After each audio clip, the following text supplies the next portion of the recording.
Welcome to the Secrets of College Planning. I'm your host, Anthony Uva, and today we're going to get some insight into the Special Olympics of New Jersey. My guest today is Terry Martin. He is retired and also the strength coach at the Special Olympics of New Jersey. And welcome to the show. Morning, Anthony. Yeah, so usually I start my guests where they went to college. So where'd you go to school? I went to a couple of schools. I went to Mercer County Community College for 2 years. And then I went to Trenton State, now the college in New Jersey. Sure. So I get a little flack for that all the time, but my roots are college in New Jersey. So, that's where I graduated in health and physical education. Oh, fantastic. So tell us a little bit back then about the College of New Jersey, what you did. Did you play any sports or anything like that? I didn't play sports there at Mercer County. I played baseball. Okay. Played baseball for 2 years. It's kind of ironic. I had a chance to play at Trenton State my junior year from Mercer County. And I had a chance to become an assistant baseball coach at Mercer County with Butch Miller, who I loved. He was the coach then.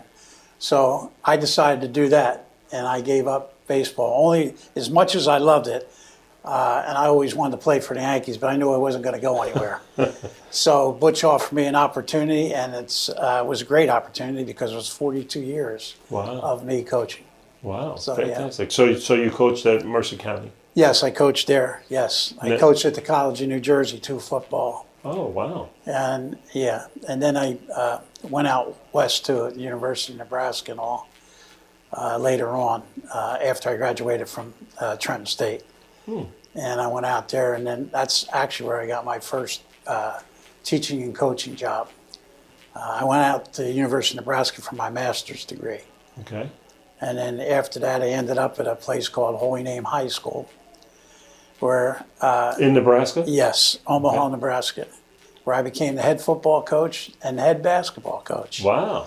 Yes, and I was, I think, 28 at the time, single. And it was a tremendous experience.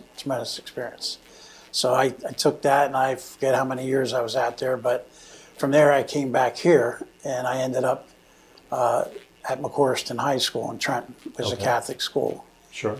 And I was there for X amount of years, and then I ended up at North Brunswick High School, where I taught health and physical education until I retired. I was there for 25 years. Wow. I was head baseball coach, an assistant football coach, and strength coach. Wow. Yes. So then once you retired, you wanted to keep doing something? Well, once I retired, I do special jobs, like any type of odd jobs and stuff.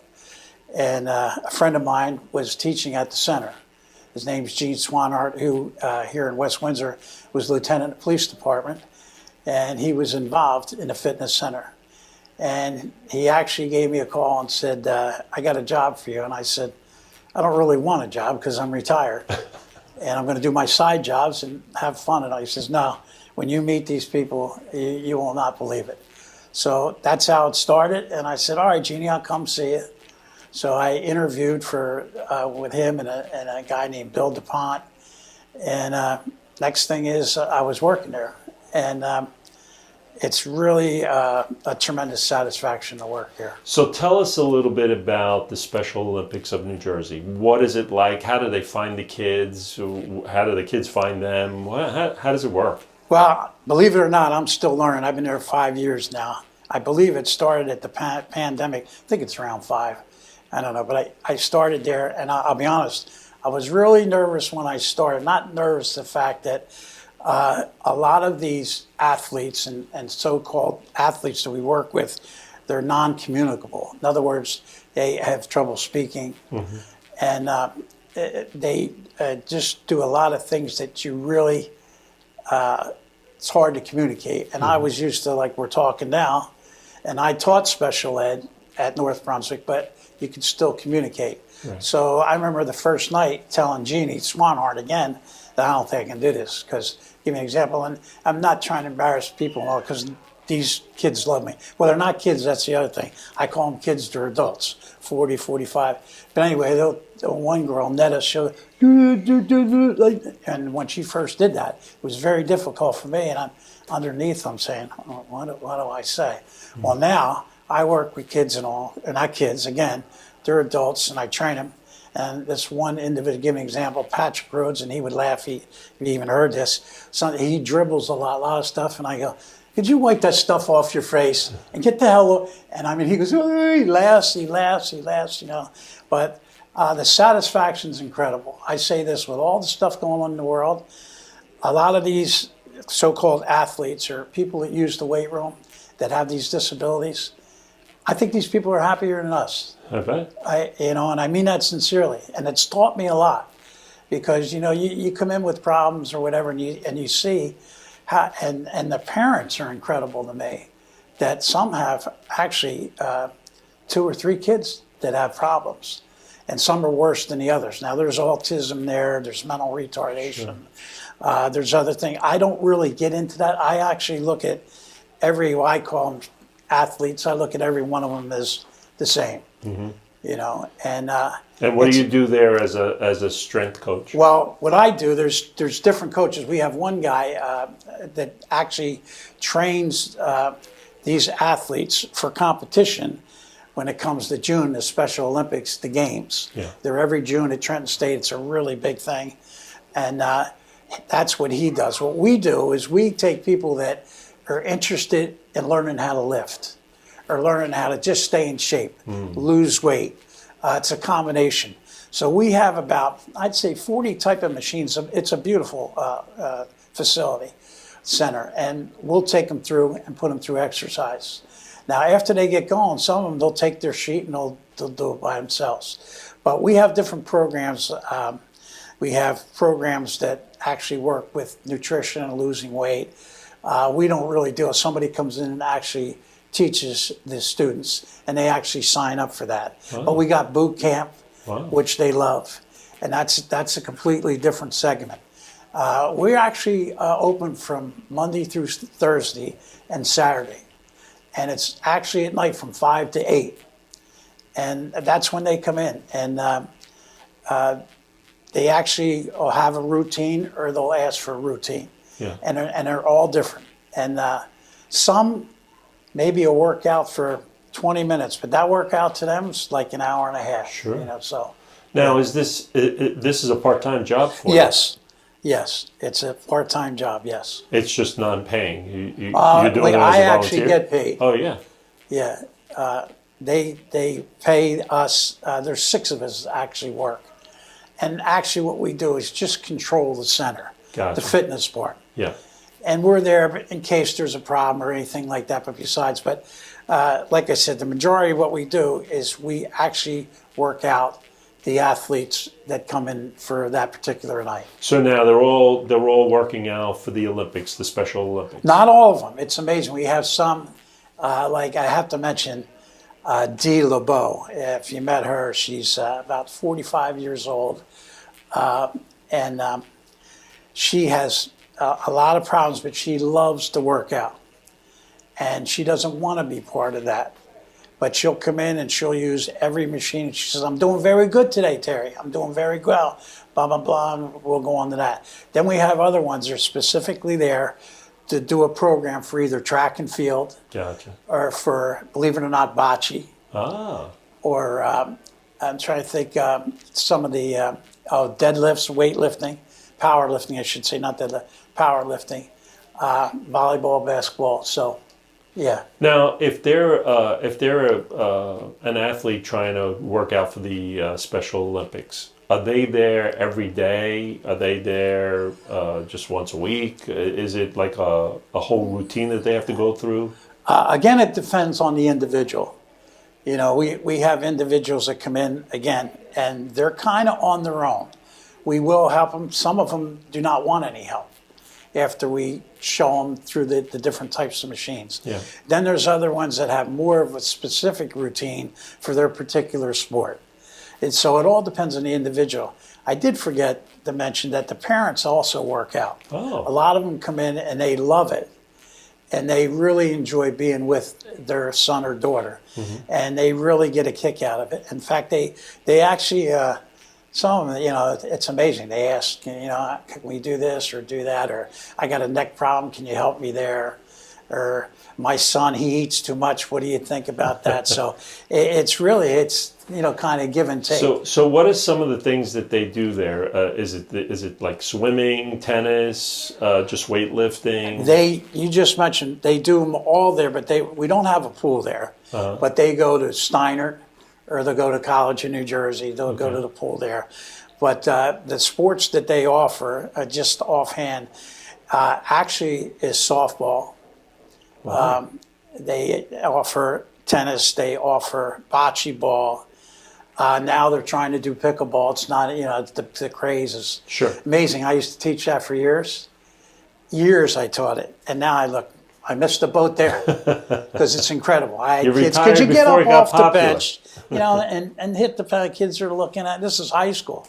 Normal people, then they get into compared to the way it is now, but it's a craze. But anyway, they started to pick that up. So, and now they do soccer, and this facility has outdoor courts also. Yeah. And so it's set up perfectly for the individuals. And there's no place like this in New Jersey. I will say that. There's the Special Olympics is all through New Jersey. Yeah. And all through the country. Mm-hmm. But that's where I was learning, because I was amazed. Some people come from Bergen County to come down here to go to an event, or South Jersey. Now they have a Special Olympics there, but they'll either go to their high school, or let's say a fire department or something like that. Yeah. Where here, this center, you walk in and it's there. Yeah. And I hear sometimes parents say, well, I wish we had this type of facility near us. Yeah. So now what have you learned there in the 5 years you've been there? Well, like I said, I've learned one. I was a very intense coach. I'm a very intense person. And I'm not saying that anything, it's just me. When I taught, to me, I always respect. I expected students, to be in their squad, So when I first came in there, and when I taught, I always tried to get 100%, or at least people love what they're doing or whatever. This started the same way, but there's limitations. Sure. And I learned in the beginning, give you an example, a person doing a set of 10 would go 1, 2, 3, 4, 7, 8, 9, 10, and they only did 2 reps. Yeah. Well, in the beginning, I learned right away that I had to make adjustments for that, and not understanding what they were telling me either. Mm-hmm. So in the beginning, I would say, hey, you gotta, and then I realized I'm talking like they're deaf. Yeah. So it was amazing. It was a learning thing. I'm still learning. Sure. But now I feel very confident, and there's certain people that if they're new, I'll get kind of a rapport with them. Yeah. And it's amazing. It might take a couple of days, and then all of a sudden they'll start like asking you things in their own way. Yeah. Like, how do we do this and do that? And here's the other thing, not to interrupt you or anything, but a parent talked to me last weekend. I can't think of her name, but Claire and her son come in here to work out on Saturdays. And she was so nice and saying, I want to tell you something, Terry. The kids love it. They love coming here. And they're treated like normal people, as opposed, and they have some strong disabilities. I'm sorry, the boy's name is Benny. And he's non-communicable too. And she says, seriously, you make our day. And I thanked her. And, that to me, that was what it's all about. Now, does the center bring in any of college students to come and help? Yes, they volunteer? They have a very big volunteer program. Mm-hmm. In fact, people that I know in my own community, they called me up and asked if their daughter could be a volunteer there. And I said, well, you go on the website and you fill out a thing, and they have a summer camp, which is great, Shriver Camp or whatever, and we get an awful lot of participation. So you can volunteer there. You can volunteer as a coach. one thing I'm just thinking of why it's on my mind, the polar bear plunge. I don't know if you've heard of that. Sure. They get a lot of volunteers for that, which this year I think it made, I think, $14 million in one weekend in the state of New Jersey. That's kind of incredible. Yeah, absolutely. Kind of incredible. And so they get people for that. So, and I rarely, what I see is students that want to go on and not sure if they want to be involved in special ed, things like they come in and you can see they take a group of kids and they're actually responsible for them through their weight sessions. And when they come to camp, they do various things through the day. Yeah. And there's 2 sessions. There's a morning session and a night session. And it's amazing. It's amazing. And I think they get gratification. I think the other thing they find out, if they really want to be in special ed, and if they really want to deal with that type of individual. Well, we're coming to the end of our show. Okay. And usually I ask my guests, what advice do you want to give to the parents and the students that are watching this? What advice do you want to give them? As far as school or as far as? As far as going to college and, volunteering? Well, I think one, I'll say this for my father. I think you need to have a dream. And, I think there's something in life in this day and age.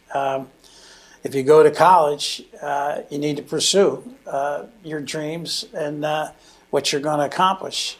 And the other thing is, I think it's real important, is you got to believe in what you're doing. And I think the only thing I'll say today, I think if you're going to pursue whatever it is, teaching or engineering or whatever, medical field, you have to put the time in. I see a lot of people, with the technology, everybody constantly wants, kind of wants the easy way out, I think. Not in all respects, but I think you have to work hard and, do your best. Great.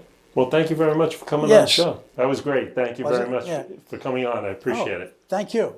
Thank you. So you've been watching The Secrets of College Planning. I'm your host, Anthony Uva. Until next time.